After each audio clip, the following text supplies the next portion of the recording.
Okay, as you can see, I have added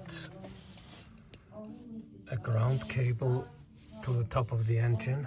Just take off the cover with these 4 10mm bolts. One goes here and directly to the battery. Then I took another one that goes straight down and ends up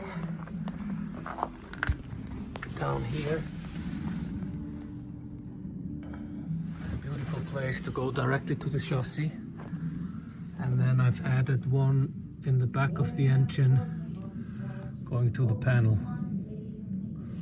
I know that some of you guys even exchange this guy here. I don't think it's necessary because we already got this one, we got this one, and we got a third one. So I think this is overkill, but for 320 amps instead of 100, I feel pretty good about it. But last but not least, I will then add a heavy-duty cable directly to the battery from the alternator, not using the original cables, and that should work. So let's add it up. You can see the engine bay, and if we go to the back, we added one to the panel,